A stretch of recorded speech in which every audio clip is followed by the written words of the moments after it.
আশা করি সবাই ভালো আছেন। আজকে আপনাদের সঙ্গে শেয়ার করবো একটা ইমেলের ঘটনা। গল্পটি আমাকে পাঠিয়েছে চাঁদপুরের একটা বড় ভাই। গল্পটি চাঁদপুরের। চলুন আর কথা না বলে শুরু করা যাক মূল গল্প। গল্পটি আপনাদের ভালো লাগলে অবশ্যই লাইক করবেন, শেয়ার করবেন আর সাবস্ক্রাইব বাটন প্রেস করে পাশে থাকতে একদম ভুলবেন না। চলুন শুরু করি মূল গল্প। আজকে আপনাদেরকে একটা বাচ্চা খেকু জিনের গল্প শোনাবো। এই ঘটনাটি ঘটেছিল আমার একটা নানা ভাইয়ের সঙ্গে।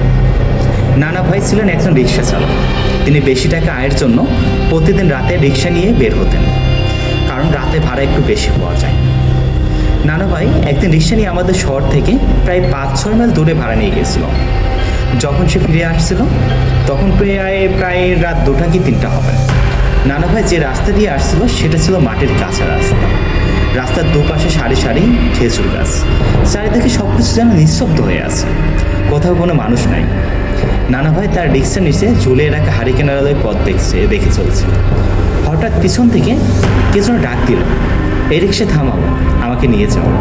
নানা ভাই রিক্সা থামিয়ে পিছনে তাকিয়ে দেখে একটা সাদা লম্বা জুব্বা পরা লোক তার দিকে আসছে।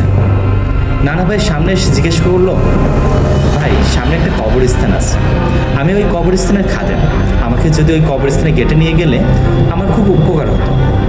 নানা ভাই লোকটির দিকে তাকালো, দেখলো লোকটির সুন্দর মুখে সাদা লম্বা দাড়ি, হয়তো কোনো আল্লাহ বলা লোক হবে।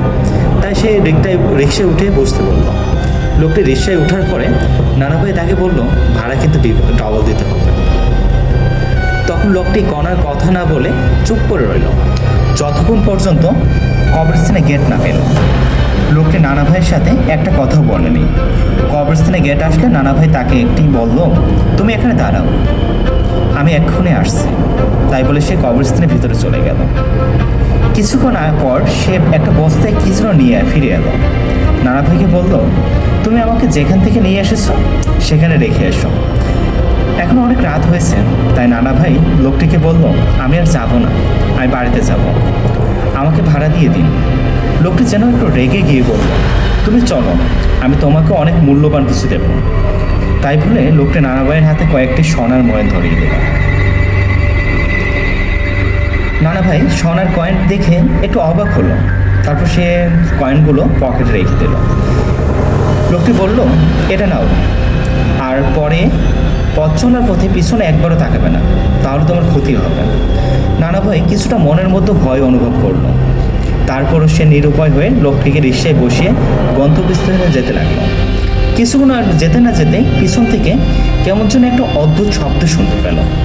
মনে হলো কেউ যেন পিছনে বসে কিছু খাচ্ছে। সে আওয়াজটা একটু অন্যরকম, নরম হাড় চিবালে যেমন শব্দ হয়, করমরমর এমন একটা আওয়াজ নানা ভাই শুনতে পেল।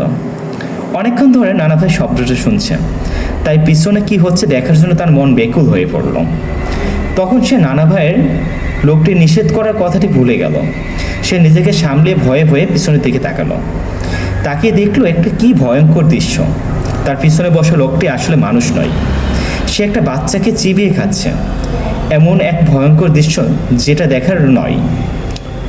হঠাৎ লোকটি যখন বুঝতে পারলো নানা ভাইয়ের বাচ্চা খাওয়া দেখে ফেলেছে, সে একটা ভয়ঙ্কর রূপ ধারণ করলো, যা দেখে নানা ভাই ওই জায়গাতে ভয় পেয়ে অজ্ঞান হয়ে গেল।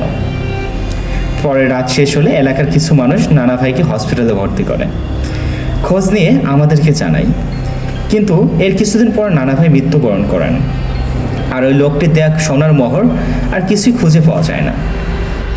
গল্পটি আপনাদের কেমন লাগলো তা জানিয়ে অবশ্যই কমেন্ট করবেন, লাইক করবেন, শেয়ার করবেন আর সাবস্ক্রাইব বাটন প্রেস করে সঙ্গে থাকতে একদম ভুলবেন না।